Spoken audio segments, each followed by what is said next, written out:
आज मैं यहाँ मंडी ज़िले के पास में हूँ, जहाँ सोनम वांगचुक आए हुए हैं, पदयात्रा करते हैं। उनके साथ 200 से ज़्यादा लोग चल रहे हैं और ये सारे लोग वहीं पे हैं। इससे पहले आज सोनम वांगचुक ने जो बातचीत कही है वो भी हमने देखा है और वो 2 अक्टूबर को दिल्ली में राजघाट पे पहुँचने वाले हैं, जहाँ वो अपनी बात रखेंगे।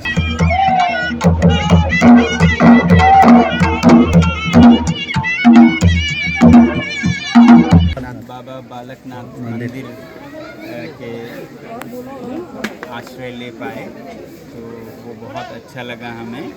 हम पिछले 20 दिनों से ले से चले हैं, लगभग 1 महीने के लिए, और इस दौरान हम ले से दिल्ली तक पहुंचने के लिए चल रहे हैं 2 अक्टूबर को।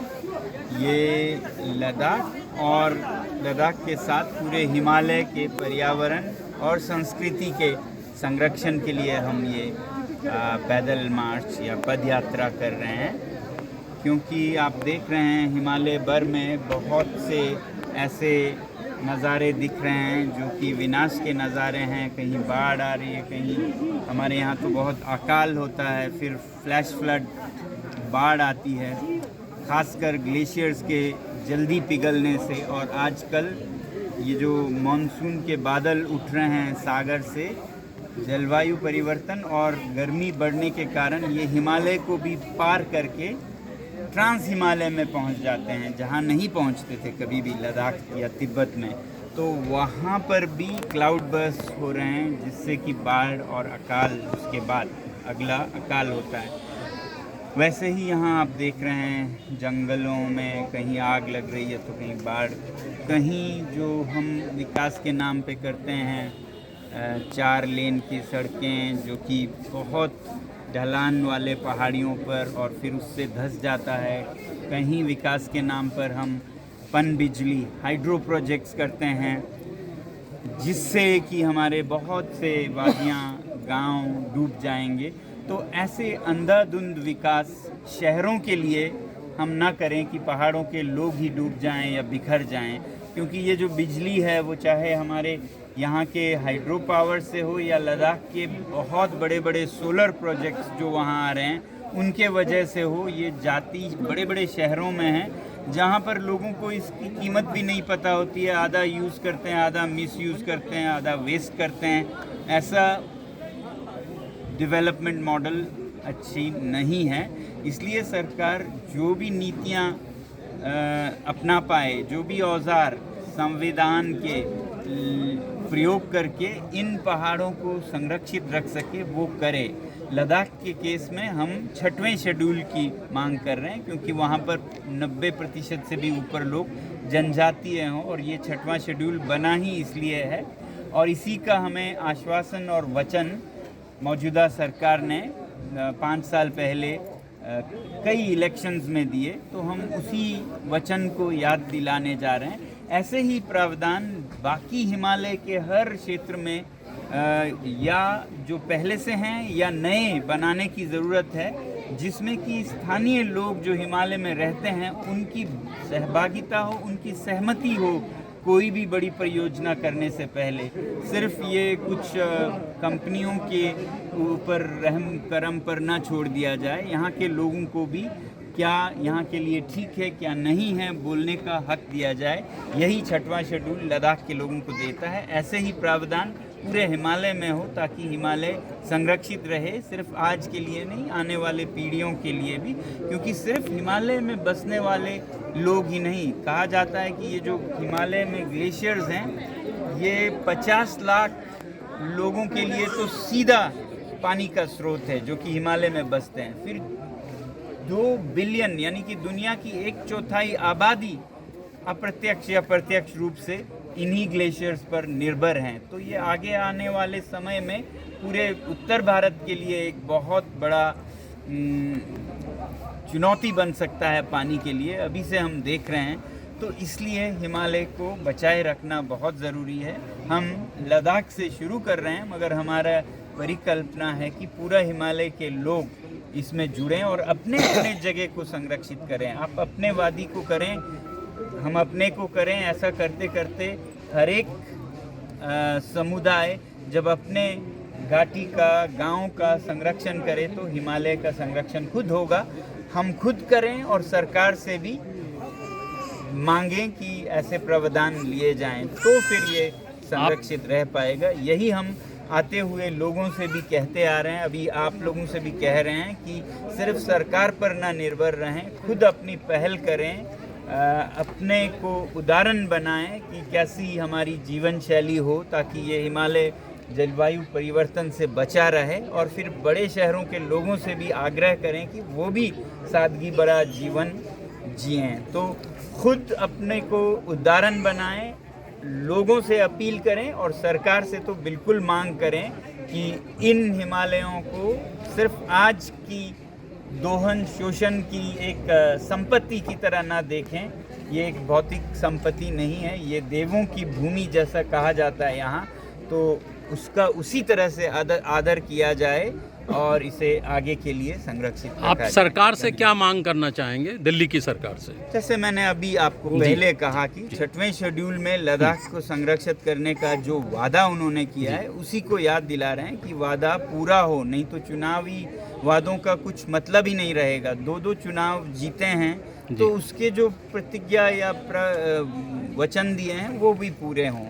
तो लद्दाख के लिए तो वो हम कह रहे हैं। दिल्ली में किससे मिलना चाहेंगे? यहाँ के लिए आप लोग भी आवाज़ दें, अपने अपने इलाके के लिए जो उचित प्रावधान है उसमें आप संरक्षित कराएं। जैसे कई जगहों पे 5वां शेड्यूल लागू होता है, कहीं पे 6वां हो सकता है, कहीं पे और प्रावधान पुराने या नए भी हो सकते हैं, ऐसा हम उम्मीद आप दिल्ली में किससे मिलना चाहेंगे, सरकार के किसी प्रतिनिधि से? हम चाहते हैं कि हमारे जो लद्दाख के नेताओं के साथ बातचीत चल रही थी सिलसिला वो दोबारा शुरू हो। दोबारा तो हम वही याद दिलाने जा रहे हैं। हम राजघाट पर दिल्ली में पहुंचेंगे। किस तारीख को पहुंचेंगे आप दिल्ली? 2 अक्टूबर को बापू की इलेक्टेड विधानसभा भी तो चाहिए वहाँ हमें। आपको इलेक्टेड विधानसभा चाहिए वहाँ पे?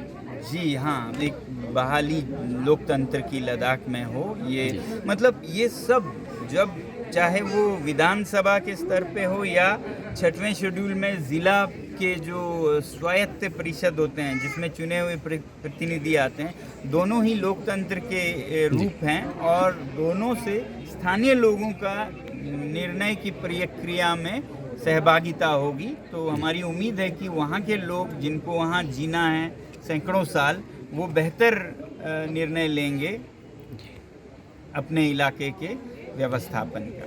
हमारे साथ हैं गुमान सिंह जी, जो हिमालय नीति अभियान के कन्वीनर हैं। वो अभी बताएंगे। वो जा रहे हैं मंडी। आप इस समय किस लिए जा रहे हैं मंडी? सोनम वांगचुक जी की वो यात्रा चल रही है लेह से, उस यात्रा के संदर्भ में मंडी जा रहा हूँ अभी। जी, तो अभी आप पूरा दिन रहेंगे, फिर शाम को लौटेंगे यहाँ पे। ये आपका बगीचा है और ये हमें लगता है अनार यहाँ खूब सारे कल हमने खाए भी अनार। मेरे पास बहुत सी वैरायटी है जी, अनार की भी काफ़ी सारी वैरायटी है और नाशपाती है, उसकी भी अलग अलग वैरायटियाँ होती हैं। फिर एप्रिकॉट है, परसिमोन है और पिकेन है जी। यहाँ तमाम तरह का फ्रूट है। थोड़ी देर पहले हमारे साथ लेह से निकले सोनम वांगचुक थे, जिनसे बात हुई वहाँ पे हमें मंडी के पास में।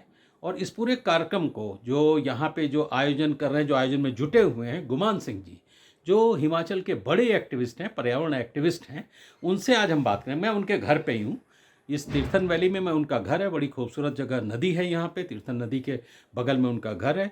तो मैं आज उनसे बात कर रहा हूँ और सोनम वांगचुक का जो कार्यक्रम है उसमें क्या क्या हो रहा है और कैसे हो रहा है, इस पे बात करेंगे। हमारे साथ है गुमान सिंह जी। गुमान सिंह जी, आपका बहुत बहुत स्वागत है।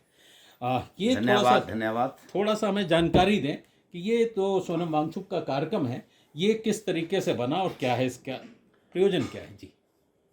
एक्चुअली में ये लद्दाख के लोग पिछले कुछ सालों से, जब से यूटी बनी है, उससे उसके बाद काफ़ी परेशानी में आ गए, क्योंकि यूटी तो बना दी गई और उनके पास कोई लेजिस्लेटिव इंस्टीट्यूशन नहीं है। जी। और सेंट्रल गवर्नमेंट का एलजी जो है वो लद्दाख घाटी में गवर्न करता है। एक तो समस्या वो थी उनकी। दूसरी समस्या थी कि अब क्योंकि जब से जम्मू कश्मीर को तोड़ा गया, 370 हट गया, उसके बाद लद्दाख के पास कोई भी ऐसा प्रावधान नहीं रह गया जिसमें उनकी सुरक्षा का कोई तरीका हो, क्योंकि उसमें लगभग 80-90% लद्दाख और लेह और कारगिल में आदिवासी लोग रहते हैं। और उसमें उनकी ना तो उनको शेड्यूल 5 में स्टेटस है इस वक्त, ना कुछ है। जब ये यूटी बनाई गई थी तो ये कमिट किया था भारत सरकार ने, उस वक्त भारतीय जनता पार्टी की सरकार ने, कि इनको शेड्यूल 6 दिया जाएगा और शेड्यूल 6 के अंदर इस इलाके को लाया जाएगा, परंतु आज तक वो नहीं हुआ।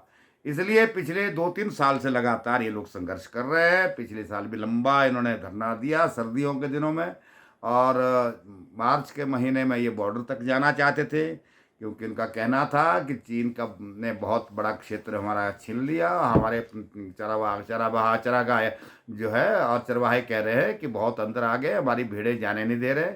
ये सब सवाल लेके हम बॉर्डर तक जाना भी चाहते थे उस वक्त, और भारत सरकार ने उसको रोका। मूलतः इनका मकसद ही है। दूसरी बात है कि सोनम वांगचुक एक पर्यावरणविद है, उसने बहुत सारे पर्यावरण के काम वहाँ किए हैं लेह लद्दाख में। और अभी जो यात्रा हो रही है, दूसरा मकसद उसका यह है कि हिमालय में जो पर्यावरण के साथ छेड़छाड़ हो रही है विकास के इस मॉडल के वजह से, उससे हमारे पूरे ग्लेशियर्स पिघल रहे हैं, गर्मी बढ़ रही है, क्लाइमेट चेंज की वजह से बहुत सारे दुर्घटनाएं हो रही हैं, और ये जो बड़े बड़े निर्माण हो रहे हैं, खासकर फोरलैंड्स, डैम्स, इस वजह से जो हमें क्षति हो रही है हमारे पर्यावरण की, इसकी रक्षा होनी चाहिए। दूसरा मकसद ये है।